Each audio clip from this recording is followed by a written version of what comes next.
Smith is 95, heads 146. And that is Australia's day. Make no question about that whatsoever. It was a tough start. They were put into bat.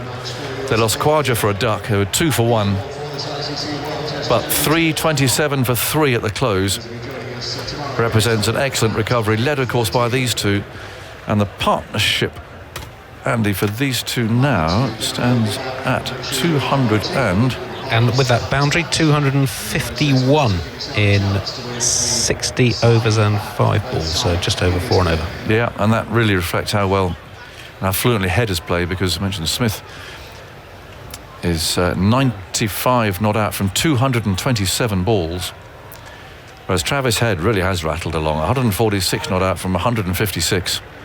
He's at 22 boundaries and that ramped 6 off a short ball. So I think England will be interested in that and the way he plays as a short ball, not least because he did keep attacking it. He didn't just sway out of the way and say, oh, you can bowl that stuff for as long as you like, I have nothing to do with it. He did actually keep playing at it.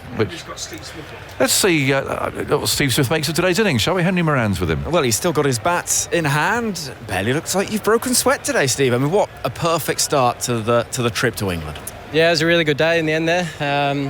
I thought we started quite well. Davey had really good intent early on. He looked nice and sharp. Unfortunately, gloved that one down the leg side. But, that partnership there with Davey and Marnie got things started. That was a difficult little period. And then, Eddie and I just, cashed in off the back of it, I suppose. He came out and just played with a really good intent, put the pressure back on them, and I was just kind of playing second fiddle at the other end and biding my time. And, it was a really good day.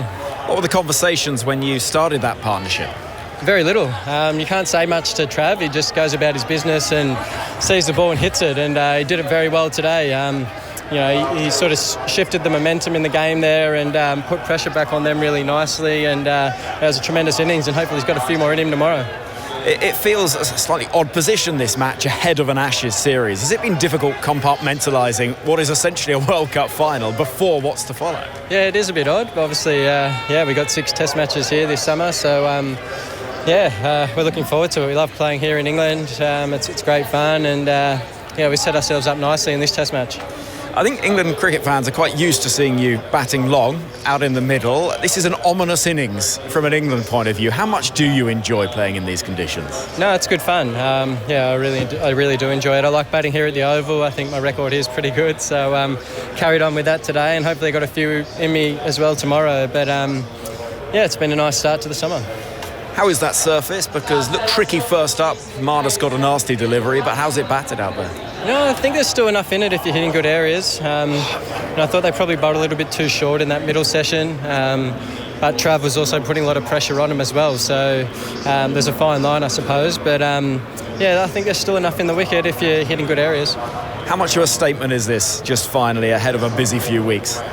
Don't know. I'm just playing, and Trav's just playing, and we're just enjoying ourselves. And we've had a nice day, and hopefully we can start well tomorrow and really set ourselves up for this test match. Steve, many thanks for your time. Well played today. As I can reveal, there is not a bead of sweat on Steve Smith's forehead. And a good effort of him to pop up for an interview after batting for much of the day too. So nice to hear from Steve Smith again. 95 not out. Travis Head, on the other hand, he's on the telly. Moustache slightly bristling by the look of him, and he does look as if he's had a long day under the helmet actually, but he's played really well. Put some proper pace into that innings. 146 not out. Jim Maxwell sitting alongside me. I'd think from an Aussie perspective, Jim, you'll have enjoyed today. Yes, I think you could be thinking that a number of the players in the Australian team might be a bit rusty, and perhaps they'd be caught out today, having been sent in on a pitch that obviously had a bit in it early on.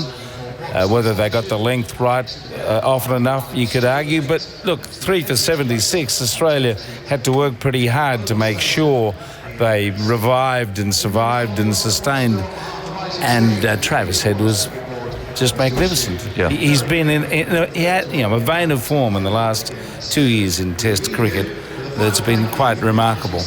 And Steve Smith was fairly dogged today, perhaps more dogged than we know he can be. Yeah. He normally bats with a little bit more freedom and intent to keep the board rolling along, but there was a purpose about it, there's no doubt. And I think from Australia's viewpoint, you couldn't ask for more. Goodness knows what India were thinking. To leave Ashwin out, even with the look of the pitch being green, did they really need 4 seamers? No, I think it's a fair point, certainly. Bounce is interesting, Alex. I mean, there's definitely a different bounce out there. Yeah, there is. We saw it pretty much straight away as well, and the way Steve Smith is just signalling, he's saying, "Oh, that's leaping off a length," and it's carrying through to the keeper really nice. But the odd one is just taking up off a length, and keepers having to take it at shoulder height. So when the bowlers are getting it right, there is plenty in there for the bowlers. I think for too often and long periods today, India just got it all slightly wrong, and there was long passages of play where there wasn't much pressure put on Smith and Travis Head out there, and I know 2 very, very good batters. They're capable of absorbing that pressure, especially Steve Smith. He just wants to bat all day. But for India, I think they've missed the trick again, not with R. Ashwin he's the best test bowler in the world. Yes, and he keeps missing out here. Khawaja, I think, is probably the only, well, not a worry. I mean, anyone can get a duck. It's only because his record in this country isn't very good. He averages, 19 in Test cricket here. He could have done without that, frankly.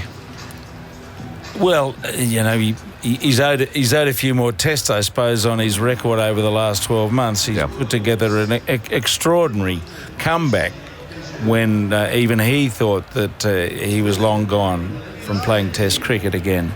And when I talk about rusty, he's probably the rustiest of the lot. He really hasn't played any cricket of consequence for some time, whereas at least the others have played a bit of county cricket or IPL.